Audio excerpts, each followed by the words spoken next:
commonly known pirates like Blackbeard and Calico Jack tend to take the spotlight. However, some of these lesser-known but equally terrifying masters of the sea made their permanent mark in maritime history and deserve recognition as well.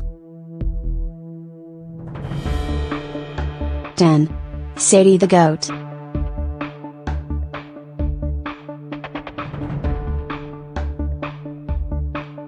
Sadie Farrell was a gang leader from New York who was known for headbutting male victims in the stomach and then robbing them blind. Although she began her life of crime with petty thievery, she was inspired to become a pirate while witnessing the botched robbery of a sloop by the Charlton Street Gang. Farrell jumped to the aid of the gang and successfully led the takeover of a much larger ship within a few days.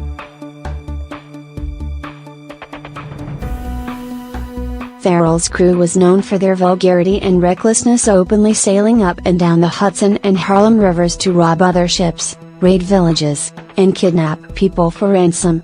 Along with reputedly making prisoners walk the plank, Sadie the Goat was known for wearing an ear around her neck, a trophy that had been bitten off a rival gangster during a fight. Farrell's vicious crew continued their raids for several months before local farmers banded together in strong enough numbers to fight them off. Although Farrell was forced to return to life on land, she was known forever afterward as the Queen of the Waterfront. 9. Francois L'Olonnais.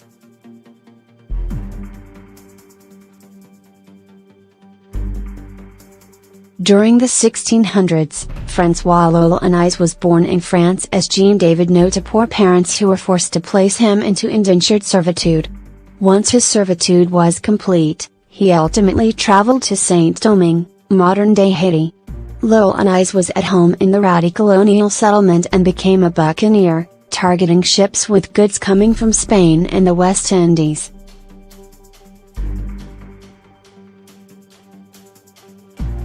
After a shipwreck in which his crew was attacked and nearly destroyed by Spanish soldiers, L'Olonnais swore revenge. He led the remainder of his men to the island of Tortuga where they raided and ransacked the town, destroying an entire rescue crew sent by the governor of Havana.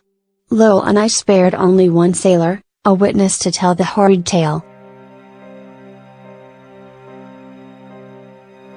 Renowned for his cruelty, L'Olonnais enjoyed torturing prisoners.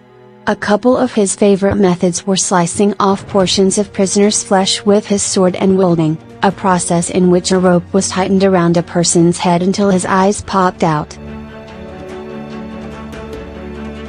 While escaping an attack by Spanish soldiers, L'Olonnais ran his damaged ship aground on the coast of Panama. When he and his crew set out to find food and supplies, they were captured by the native Cuna tribe. This proved to be the end of the fearsome L'Olonnais. The Cuna were cannibals and devoured both him and his crew.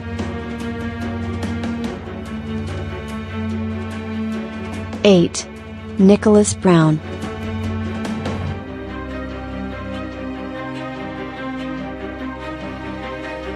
Nicholas Brown, known by his contemporaries as the Grand Pirate, was an English pirate who operated off the coast of Jamaica in the early 18th century. Little is known about his early life, but he made a name for himself in the Americas by raiding and pillaging English, Portuguese, and Spanish ships. Eventually, he was offered a royal pardon in the hopes of bringing a stop to his savage pirating. Initially, Brown accepted the pardon. But he soon grew bored with life on the straight and narrow and returned to life as a pirate. Enraged, the Jamaican government placed a £500 bounty on his head.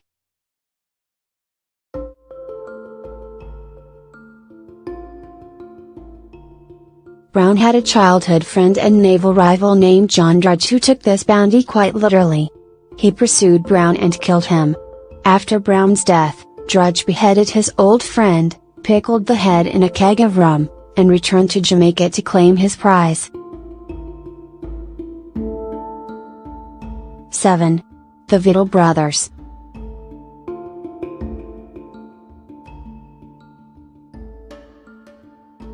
The Victual Brothers were a squadron of German mercenaries hired by King Albert of Sweden to fight against Denmark during the 14th century. instead of robbing and ransacking foreign ships for the crown. However, the guild quickly became the Robin Hood of the Baltic Sea, plundering rich merchant ships to feed the hungry and provide for the poor. During the siege of Stockholm by Danish Queen Margaret, the Vidal brothers led a daring attack and broke through the enemy's blockade to deliver food, supplies, and military relief to the city's inhabitants. Afterward, the guild set up a permanent camp on Gotland Island and prayed the icy waters. They attacked any unfortunate ships that they encountered, causing such terror among merchant and government vessels that trade on the Baltic Sea came to a virtual standstill. In response, King Albert and Queen Margaret temporarily united forces to oust the Vidal brothers. In 1400, the royal forces successfully captured Claus Stortebeker, one of the guild's primary leaders, and sent him to trial in Hamburg.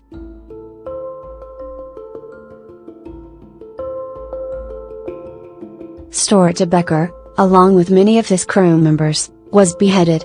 Afterward, it only took a short time for the Danish and Swedish governments to dismantle and destroy the remaining members of the Vidal Brotherhood. 6. Edward Jordan.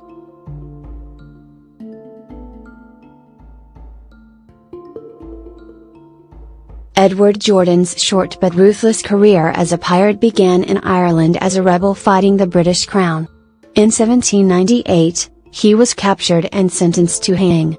He escaped, was captured again, and finally slipped the noose by trading valuable rebel secrets in exchange for a king's pardon. When the Irish discovered his treachery, he fled to America to make a new life as a fisherman.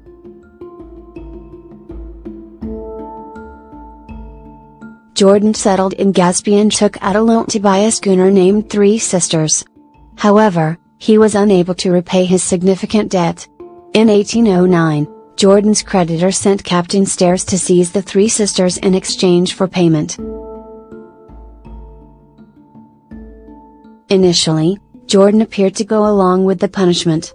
He even requested that he and his family be given passage on the schooner so that he could find new employment. But once the Three Sisters hit open water, Jordan pulled a pistol and attempted to shoot Stairs. Jordan missed and killed the first mate instead. Meanwhile, Stairs escaped by jumping overboard. Rather than risk going back, Jordan took control of the schooner and set a course toward Newfoundland. He planned to hire a crew and flee to Ireland. But Jordan's reckless plan didn't work. A passing ship rescued Captain Stairs, and a search party was immediately sent out for the Three Sisters. The promised reward was £100 for the capture of pirate Jordan. The schooner and everyone aboard was captured just off the coast of Newfoundland. Jordan was tried and sentenced to hang. Afterward, his body was tarred and hung in chains in the harbor as a warning to all passing mariners. 5. Edward Lowe.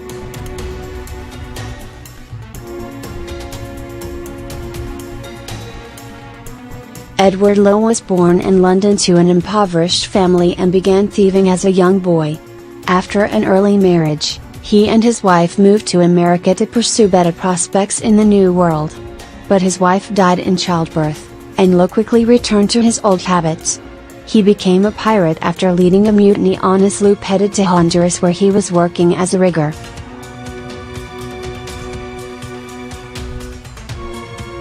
Unlike many pirates, Lowe preferred to keep a small fleet of only 3 or 4 vessels.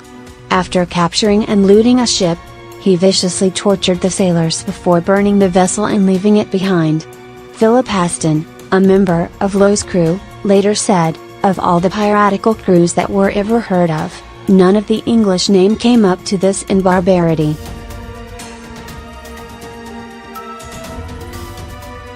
Lowe was known to tie a victim's hands behind his back and place rope between each of the fingers. Then Lowe would set the bindings on fire and watch the flames go through the rope and burn the victim's flesh to the bone. Low was also renowned for brutally beating and slashing prisoners with his cutlass. After capturing the Portuguese ship Nostra Senhora da Victoria, he cut off the captain's lips with the cutlass. Then Low broiled and force-fed them to the captain. This heinous cruelty, along with Low's reckless battle tactics, made him the most feared pirate during the early 1700s. Although no one really knows how Low met his end, there are many different theories. Some believe that his ship sank during a storm off the coast of Brazil. Some say that he died in a mutiny. Others believe that he was captured by the French and hanged in Martinique.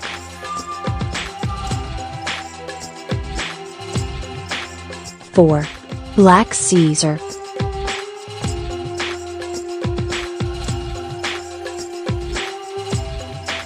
Known for his stature and strength, Black Caesar is believed to have been a chieftain in Africa before being captured and brought to America as a slave. After the slave shipwrecked off the coast of Florida, Black Caesar and another slave stole a longboat and a few supplies and escaped the sinking vessel. Posing as shipwrecked sailors, he and his companion flagged down passing ships and asked for their assistance. When they were close enough to the men, they held the sailors at gunpoint and demanded food, supplies, and any other valuable items. Black Caesar collected a small fortune that he buried on Elliott Key. After a few years, Black Caesar grew his operation by capturing a larger ship and adding a crew of pirates so that he could sail into deeper waters. He continued to frequent the Florida Keys, however, and devised a clever method of using rope and a metal ring embedded in stone to heel his entire boat over. This would hide it beneath the water to avoid detection by coast patrols. In the early 18th century, Black Caesar joined Blackbeard's crew as a lieutenant on the Queen Anne's Revenge. Shortly after Blackbeard's death, Black Caesar was taken prisoner by Virginia authorities and sentenced to death by hanging. Although none of his famous treasure has ever been found on Elliott Key, many piracy fans and treasure hunters continue to search for it today.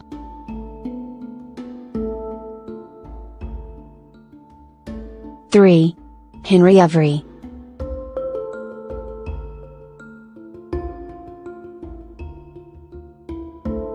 Henry Every, known as Longben or the King of Pirates, led the most profitable pirate trade in history worth an estimated $78 million by today's standards and then vanished into thin air. He began his life at sea as a member of Britain's Royal Navy, serving during the 9 Years' War. After the war ended, Every worked as a mariner on the Charles II, which was deployed in the West Indies to capture French vessels. After a slow season, however, the crew became restless and mutinied.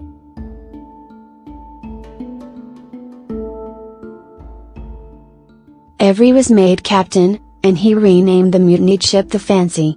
He was renowned for his mastery of ambush tactics as well as the ability to easily maneuver his ship through traps in difficult waters. After successfully pillaging several English and Danish ships, Every set sail for the island of Barham after hearing that a large Indian fleet would soon pass by. The Fancy joined ringleader pirate Thomas Chew and several local pirating crews to intercept the convoy of 25 Indian ships. During the battle, Chew died. Several of the other pirate ships were too slow to keep up with the Indian fleet. Unfazed, Every chased the two largest of the ambushed ships.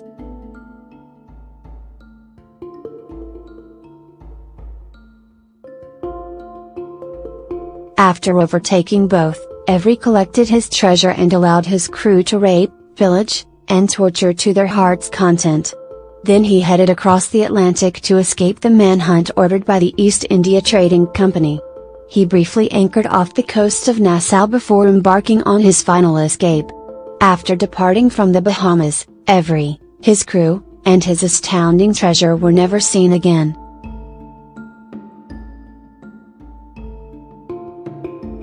#2. Bartholomew Roberts.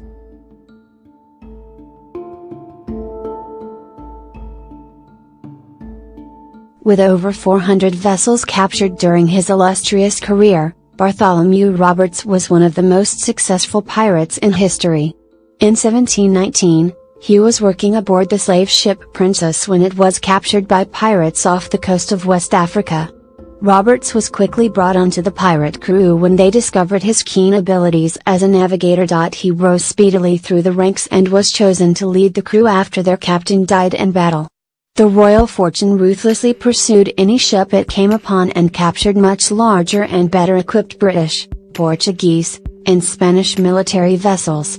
Known as Black Bart, Roberts built his reputation on his fearlessness in battle and his ruthless treatment of prisoners.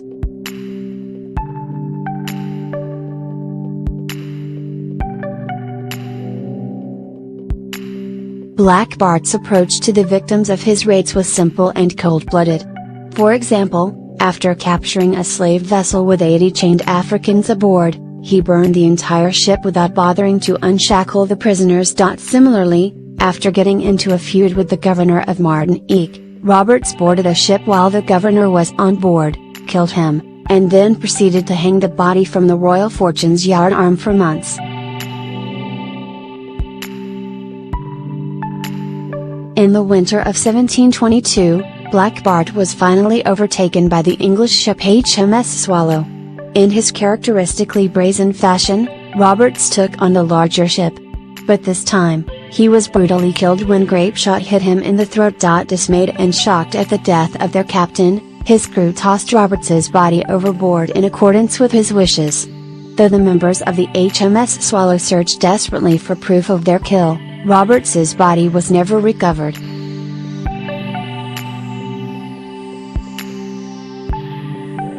One. Steenkerisen.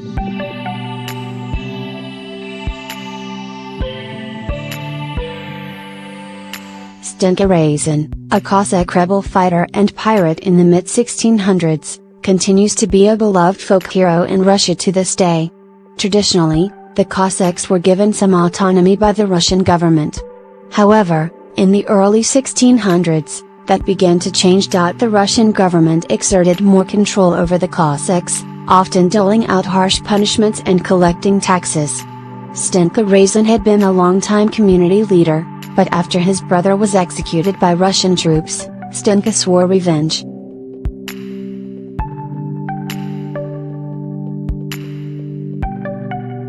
He led 1,000 Don Cossacks to the Volga River and captured a large number of the Tsar's ships. Under his authority, the Cossacks sailed up and down the Volga, pillaging trading vessels and releasing political prisoners. Reisen's actions made him a peasant hero and inspired uprisings all across Russia. Many believed that he could not be defeated. Once his army grew to over 2,000 Cossacks, Reisen expanded his operations to the Caspian Sea and the coast of Persia.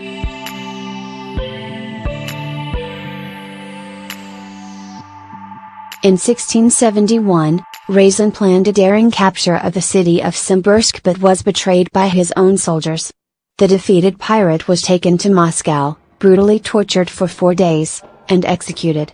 Even though their leader was dead, Cossack rebels continued to fight against the Russian tyrants and remembered Reisen's leadership through stories and song.